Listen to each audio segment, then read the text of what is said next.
Just going through my videos this evening, and I felt I should celebrate Kamsi Yochukwu once again. Old Kamsi Yochukwu Nkechinyere Ome, who emerged as a top scorer with an outstanding mark of 360, is the highest achiever in the 2023 UTME. Kamsi, a student of Deeper Life High School in Mowe, Ogun State, says her major role model is Pastor Dr. W.F. Kumoyi and Dr. Ben Carson. The Anambra State-born student says she has always been a lover of chemistry, where she scored 99 out of 100.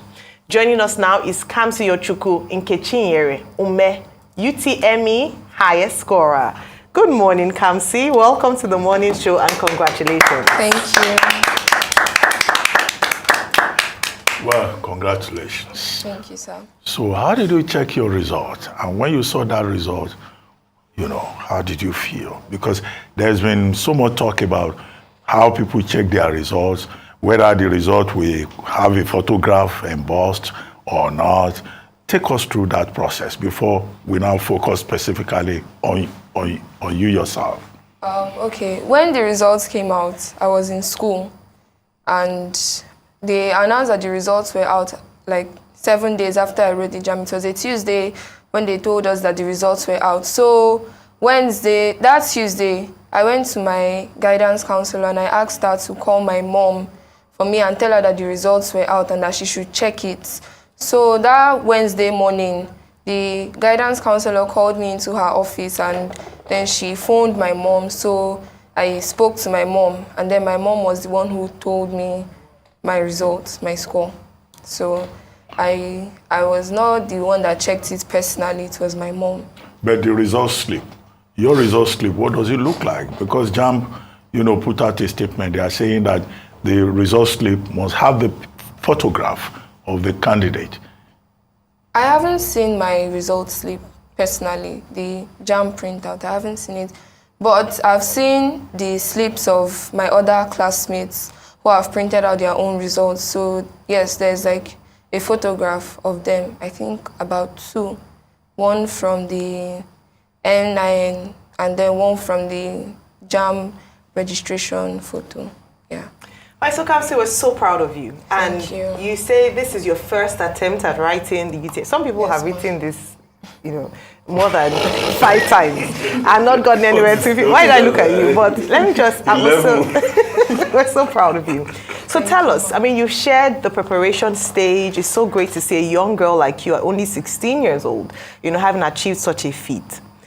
You've talked about how elated you were when you heard that you could score that result, but tell us the process, because greatness has a process. What was the process of you arriving as the best performing student in UTME 2023?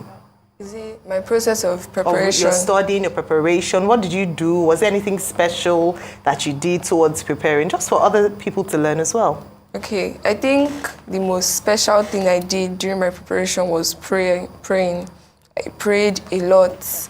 Then I started early. I started preparation for the JAM exam immediately I entered SS3. Okay. I started reviewing past questions, just reading my books, and then in school, my school, Deeper Life High School, Mowe, we had like lots of classes, tests and retests, just trying to get us prepared. We had mock examinations of the JAM. They tried to get us to use our time well, to know how to time ourselves.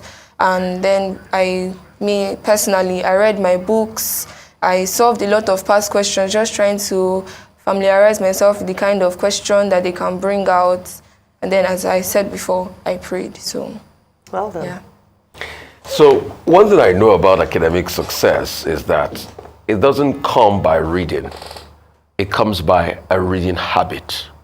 Okay. For the sake of Nigerians watching out there, can you tell us about your reading habit daily and your reading rigor? Okay, my reading habits. In school, we have these like set times in the morning, in the afternoon, and in the night. They call them preps. So there's morning, afternoon, and night preps. So that's where I do majority of my reading. And then after the night prep, when we retire back to the hostel, I do a little reading in the night from 30 minutes to 1 hour. Yeah. Okay, so cumulatively in a day, you get to like 3, 4, 5 hours of reading or 6 hours of studying? Yeah. So you study like 6 hours every day?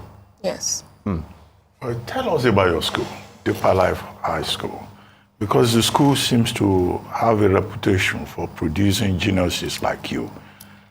What is the school environment like? What kind of teachers do you have? Because Deeper Life High School everywhere, doing so well. Tell us about the school.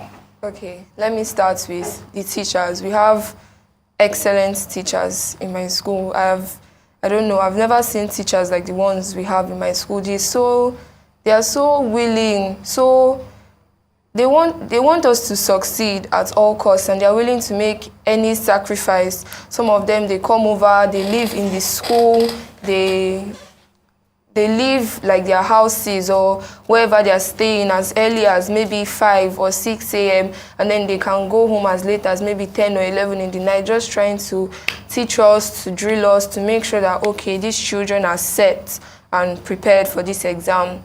This school environment we are very involved in spiritual activities. I don't know, we pray, we have services. The environment is conducive, is good for us as learners. Yeah, the school is always trying to provide for us to make sure that we are okay in all senses, morally, spiritually, physically, health-wise, emotionally, in all those areas. So the school is a very good one. Yeah. Fantastic.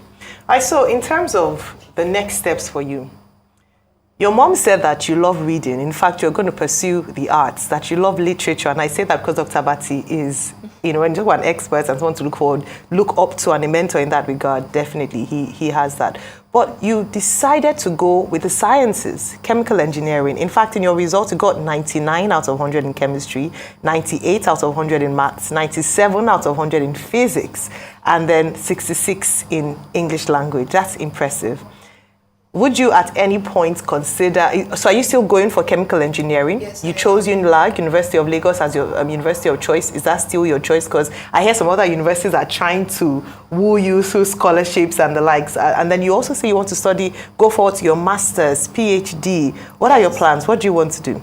Well, I think you said it all. Yes, I'm going to UNILAG, but I'm actually considering other options apart from UNILAG, but like UNILAG is my first choice of university, and then I'm going to study chemical engineering, and then after that I'm looking forward to a master's outside the country, and then my PhD as well outside the country. So those are like my plans. And then for me, reading is not something that I may want to pursue like academically. It's more of a hobby for me. It's like my greatest hobby. I don't know, what I love to spend my time doing. I love reading literature. Any book I see, I just pick it up and I start looking at it. So it's like a hobby for me.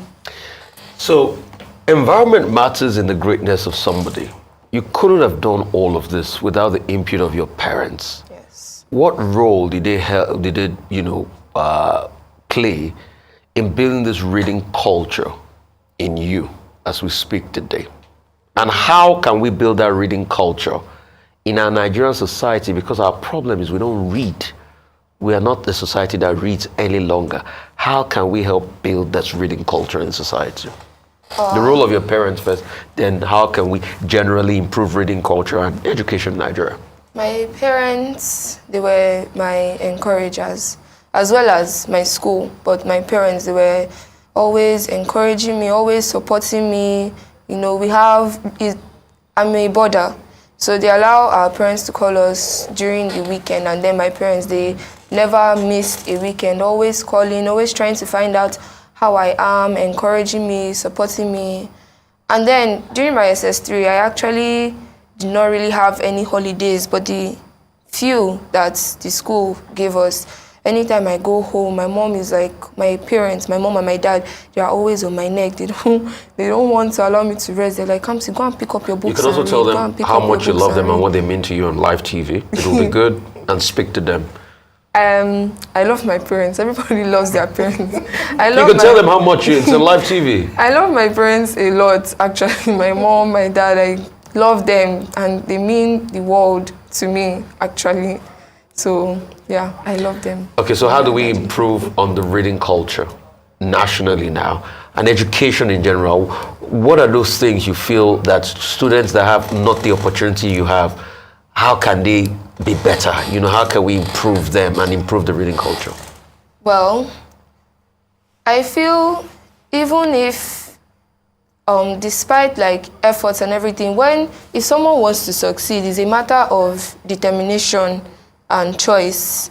So, but you know, how they can improve the reading culture, they can maybe in schools where students are, they can create like set times for them to read, and they're like, okay, during this time and this time, you guys have to read, you have to pick up your books. And then they should also encourage them to be determined to succeed, because me personally, I feel like despite the efforts that anyone puts in, the environment, the parents, whether or not a student will succeed is a matter of their decision, their choice. If a student is like, okay, I want to succeed, I want to achieve success, the student has to be determined, the student has to choose to succeed. And then after the student has made that choice to succeed, the student has to, you know, put in the effort. So determination helps with that. But then the environment of the students can also help by, you know, encouraging them, throwing in incentives from time to time, and, you know, just helping them, supporting them, Well, something quickly, like that. you've been quoted as saying you admire Pastor Kumuye and also Dr. Ben Carson. Would you like to talk briefly about those two role models? Gifted hands. Yes. You read the book. I have, okay, let me start with Dr. Ben Carson. Dr. Ben Carson is one of my role models, yes, because he, despite his background, despite where he came from, he has achieved so much. I think I've read all his books, Gifted Hands, Think Big, The Big Picture. I've read those 3 books, and then when I read those books, I feel so inspired, and I'm like, okay, I want to be like this one. And then Pastor Dr. W.F. Kumuyi, he's my greatest role model. Like, when he's the proprietor of my school, so we have like services, deeper life services in my school, and then anytime he comes up on stage to preach, I'm always awed by how he carries himself, how he talks, how he's not afraid to say what needs to be said, and how great he is, and the respect that people have for him. I've not met him personally, but I would really like to. Well, certainly. I'm sure Pastor Kumuyi himself will invite you as a superstar, promoting his legacy with your distinction. Absolutely. Well, thank you so much, Kamsi Ochuku Nkechinyere Ume, for your time with us this morning. It was such a pleasure speaking with you on the morning show.